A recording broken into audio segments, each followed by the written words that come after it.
और इस चुनावी धंधे में सभी दल, वो कहते हैं ना, राजनीतिक हमाम में एक जैसी अवस्था में। देखिए, जब पार्टियां चुनाव लड़ती हैं तो सबसे इम्पोर्टेंट चीज़ उनके लिए है चुनाव जीतना। तो वो इन उम्मीदवारों को लेके आते हैं जो चुनाव जीत सकें, चाहे वो धनबल का इस्तेमाल करें या बाहुबलियों का इस्तेमाल करें। यही वजह है कि आपको तमाम पार्टियों के द्वारा ये बाहुबली उतारे जाते हैं। और आपने जिस बात का जिक्र किया कि हमाम में सब नंगे हैं, सारी पार्टियों में आपको मिलेंगे, कमोबेश, किसी में कुछ ज़्यादा, किसी में कुछ कम। बाहुबलियों का वैसे प्रभाव भी बड़ा होता है, पार्टी बदल लेते हैं लेकिन इनके फॉलोअर्स और हार ऐसा नहीं है कि इनको आसानी से मिल जाती है, लगातार अपने गढ़ बनाकर जीत हासिल करते रहते हैं। इस बार तो वैसे भी चुनाव में बम्पर वोटिंग हो गई है, बम्पर वोट, किसे फायदा किसे चोट? आदेश? देखिए, मुझे लगता है कि मैं डे वन से की बात बोल रहा हूँ कि ये जो चुनाव है कि रोज़गार की गारंटी वर्सेस लाभार्थी वर्ग के बीच में है। रोज़गार की गारंटी आरजेडी की है और लाभार्थी वर्ग जेडीयू का, नीतीश कुमार जी का।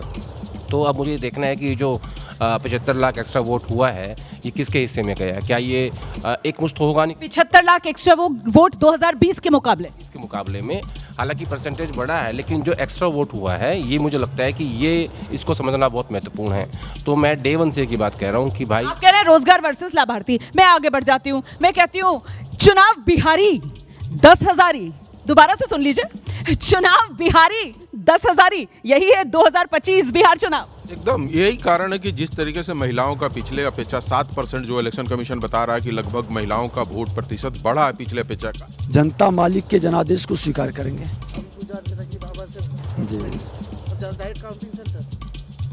बस माता का दर्शन करके जाएंगे। विजय सिन्हा को आप सुन रहे थे, डिप्टी सीएम है और लखीसराय सीट से एक बार फिर चुनाव मैदान में है, कह रहे जनता मालिक है। खैर, नेता जब तक नतीजा ना आएगा लगातार अपनी जीत का दावा करेगा। हम बात कर रहे थे चुनाव बिहारी 10,000। हाँ, मैंने वही बताया कि जिस तरीके से महिलाओं को इन्होंने दिया है और इस बार महिलाओं का प्रतिशत बढ़ा है, वोट प्रतिशत, तो ये मान के चला जा रहा है। और दूसरी बात है कि सामने चेहरा कोई बड़ा नीतीश को गिराने के लिए या उनके इमेज को रोकने के लिए आप काउंटर नहीं कर पाए उस 20 साल के शासन को, जिस पे बेरोजगारी की बात कर सकते थे, जिस पे डेवलपमेंट की बात कर सकते थे, आप काउंटर कर ही नहीं पाए। तो आप ये कह रहे हैं कि तेजस्वी नीतीश के सामने चेहरा नहीं बन पाए? नहीं, ऐसा नहीं है। 34 बनाम, मैं बार बार कह रहा हूँ 34 माफ़ कीजिएगा, 36 बनाम 74, तो ऐसा नहीं है कि चेहरा नहीं है। डिप्टी सीएम रहे हैं और उनके अपने प्रोमिसेस है। देखिए, Nitish Kumar sitting chief minister 20 साल से, तो नेचुरली मैंडेट तो उन्हीं के खिलाफ, जनता को ये तय करना है कि उनको रिपीट करना है कि नहीं करना है। हायर वोटर्स टर्नआउट हम ऑर्थोडॉक्स, जैसे मैं आपसे पहले भी कह रहा था, लेकिन 2005 आप याद करिए जब लालू यादव हटे सत्ता से, जब आए थे 1990 में तो वोटर्स रिकॉर्ड टर्नआउट था, और जब हटे सत्ता से तो लोवेस्ट एवर में। सो ऐसा एब्सोल्यूट फॉर्मूला नहीं है, इसलिए देखना बड़ा दिलचस्प होगा। एक बात और मैं आपको बता, मैं आऊंगी आपके पास दोबारा, मेघा के पास चलते हैं। जो बात वहां पर हो रही है, सब बम्पर वोटिंग हुई है, तो ये बम्पर मतदान किसका कल्याण?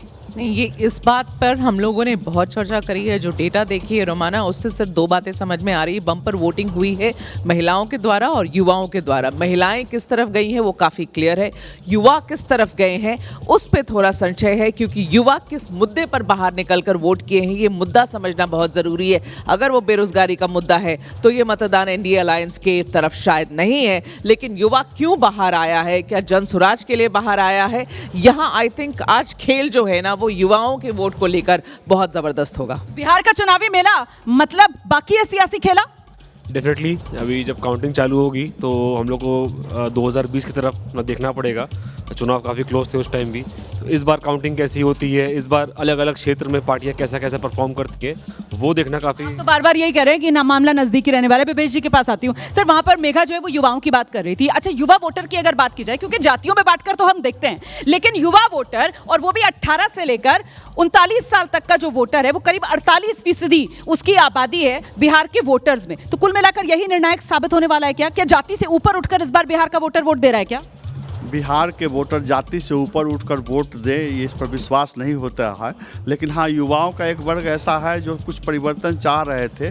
पिछले लंबे समय से जो सरकारें रही हैं उससे अलग कुछ चाह रहे थे बिहार के युवा। लेकिन सबसे बड़ी भूमिका रहेगी योजनाएं जो आई हैं, सरकार ने जो लोक लुभावन वादे किए हैं, घोषणाएं की हैं। 10,000। और एक बात पर हम लोग ध्यान नहीं देते हैं, जो गरीब तबके के लोग होते हैं, हम लोग दबंग जातियों की चर्चा कर लेते हैं, हम लोग राजपूत, भूमिहार, यादव, कुर्मी, कोयरी की चर्चा कर लेते हैं। जो छोटी छोटी जातियां हैं वो चुपचाप जाकर वोट डाल आई हैं, वो किनके फेवर में गई है उसी से रिजल्ट आएगा और चौंकाने वाला रिजल्ट रहेगा। तो ये चौंकाने वाला रिजल्ट, ये बदलाव का चुनाव है, ये विश्वास का चुनाव है? शुक्ला जी देखिए, मुझे लगता है इस चुनाव में जिस तरीके की वोटिंग हुई है उसमें विश्वास कहीं ना कहीं वायदे को पछाड़ दिया है, क्योंकि वायदा और विश्वास के बीच में ही चुनाव है। और अभी तक जिन राज्यों में चुनाव हुआ वहाँ विश्वास जीता है, वायदा पिछड़ गया है, मध्य प्रदेश, महाराष्ट्र, झारखंड। तो सबसे मूल बात इसमें यह है कि अभी युवाओं की बात कर रहे थे, युवाओं को हमें एक साथ नहीं देखना चाहिए। मैं इस पर आऊंगी, युवाओं वाली बात पर आऊंगी, लेकिन क्योंकि वादे की बात हुई है और वादे जो हुए हैं वो विश्वास के सामने इससे नहीं टिक पा रहे हैं क्योंकि वादे हवाई हो गए। तेजस्वी यादव कहते हैं कि साहब हर घर को सरकारी नौकरी हम दे देंगे, जो कि फिजिबल नजर आता नहीं है। निश्चित रूप से जो तेजस्वी यादव ने वादे किए, और अगर ऐसी चीज़ हो रही है कि अगर महागठबंधन की हार हो रही है तो ये हमें मानना पड़ेगा कि उनके वादों में लोगों ने भरोसा नहीं किया। लेकिन जब आप वादे करते हैं उसकी हकीकत से कुछ ना कुछ सामंजस्य होना चाहिए। अगर तेजस्वी यादव ये वादा कर रहे थे कि हम बिहार के हर परिवार के एक व्यक्ति को सरकारी नौकरी देंगे, तो कई बार लोगों को लगता था आप बड़ी संख्या में लोगों को सरकारी नौकरी तो दे सकते हैं, लेकिन क्या यह संभव है कि हर परिवार के व्यक्ति को दें? तो उस पर लोगों को प्रश्न चिन्ह जरूर लगाया होगा, और इसी के लिए जब आपके दूसरे वादे होते हैं उस पर भी लोगों का भरोसा थोड़ा कम होने लगता है।